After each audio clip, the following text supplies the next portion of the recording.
Sabe quando a gente olha as notícias, com guerras, instabilidade por toda parte e pensa, nossa, para onde o mundo está indo? Pois é, acontecimentos assim fazem muita gente olhar para textos antigos e se perguntar, será que eles já falavam sobre os nossos dias? Hoje, a gente vai mergulhar fundo em uma das profecias mais famosas da história, direto da fonte, o capítulo 24 do Evangelho de Mateus. E olha, tudo começa com essa pergunta aí na tela. Isso não é uma curiosidade moderna, não. É uma pergunta feita há 2000 anos, direto dos discípulos para Jesus. Eles queriam saber na lata, de forma bem clara, que sinais iam mostrar que ele estava voltando e que o fim dos tempos, como eles conheciam, estava próximo. Para a gente entender o peso disso, vamos para o cenário. Imagina a cena. Eles estão no Monte das Oliveiras e Jesus tinha acabado de fazer uma previsão que deixou todo mundo de cabelo em pé. Ele disse que o magnífico templo de Jerusalém seria totalmente destruído. Então, em particular, os discípulos chegam perto dele para tentar entender o que aquilo tudo significava. Essa frase foi uma bomba. Para eles, o templo era o centro de tudo, um símbolo de que Deus estava com eles. Algo que parecia eterno. Destruição total e inimaginável. E o mais impressionante é que essa profecia se cumpriu literalmente no ano 70 d.C., quando os romanos invadiram. O fato de ter acontecido exatamente como previsto deu uma credibilidade gigantesca para tudo que ele disse em seguida. Então, a partir daí, Jesus começa a responder a pergunta deles, listando os sinais. E a primeira categoria de sinais que ele apresenta são eventos externos. Sabe, coisas grandes que afetariam o mundo todo. Ele descreve um cenário de instabilidade total. Conflitos, nações se levantando umas contra as outras, desastres naturais, perseguição. Parece o roteiro do fim do mundo, né? Mas aí que vem o ponto crucial. Jesus diz que nada disso seria o fim. Seria, na verdade, o princípio das dores. Pensa como se fossem as primeiras contrações de um parto. Indicam que algo grande está para acontecer, mas ainda não é o evento principal. E é impossível não trazer essa profecia para os nossos dias. Essa frase do Hernandes Dias Lopes resume bem. O mundo hoje é um barril de pólvora.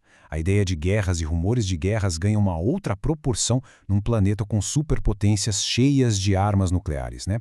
Muitas vezes, a paz que a gente vê não é por amizade, mas por medo do que o outro pode fazer. Mas os sinais não param por aí, não são só coisas externas. Jesus também aponta para uma mudança interna, uma espécie de deterioração no jeito de ser das pessoas, na moral e na espiritualidade da humanidade. E aqui a gente vê um paradoxo muito interessante. Por um lado, a humanidade virou um gigante da ciência. A gente tem avanços em tecnologia, comunicação, medicina que eram impensáveis. Por outro lado, a análise que estamos vendo aponta que a gente se tornou um nanico na vida moral, um aumento da maldade, da violência, do egoísmo. Parece que quanto mais a gente cresce para fora, mais a gente encolhe por dentro. O primeiro sinal dessa decadência moral seria o engano religioso. Para a gente ter uma ideia da confusão de vozes e doutrinas, a fonte traz um número impressionante. Só no Brasil, existem mais de 104 mil CNPJs de igrejas diferentes. É um cenário que, de acordo com o texto bíblico, cria um terreno fértil para o engano. E qual a consequência direta dessa decadência? A erosão do amor. Quando a maldade vira algo comum, a confiança vai embora e o egoísmo toma conta. A sociedade vira um lugar onde, como a fonte descreve, a gente passa a ter mais medo dos vivos do que dos mortos. É pesado, né?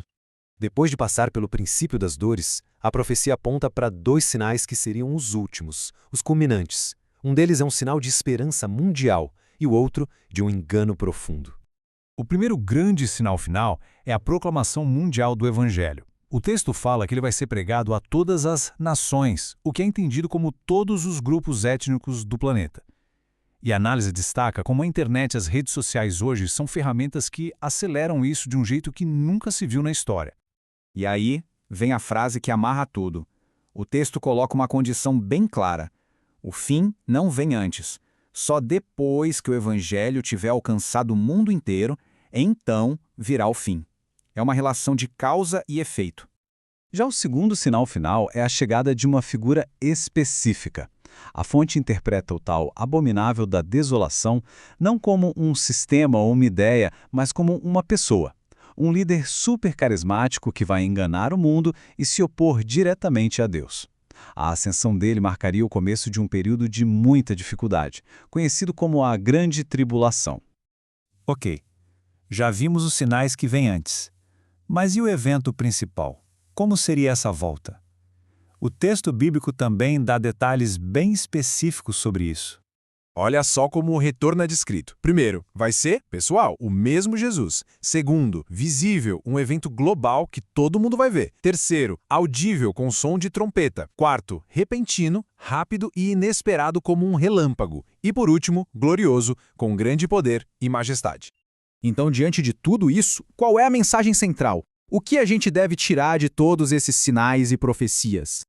A analogia que Jesus usa é com os dias de Noé. E ela é perfeita para ilustrar um ponto crucial.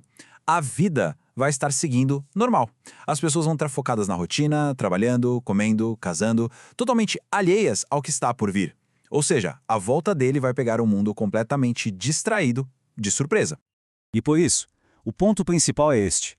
Segundo a interpretação, o objetivo de Jesus ao listar esses sinais não era gerar pânico ou fazer as pessoas ficarem adivinhando datas. A mensagem era, e ainda é, um chamado para a vigilância, para estar espiritualmente pronto. Não é sobre ter medo, é sobre estar preparado. E isso tudo nos deixa com uma reflexão. Se o evento é repentino e a vida vai estar rolando normalmente até o último segundo, talvez o foco da profecia nunca tenha sido decifrar um calendário. A verdadeira questão, então, se torna muito mais pessoal. Não é quando isso vai acontecer, mas sim como a gente vai estar quando acontecer.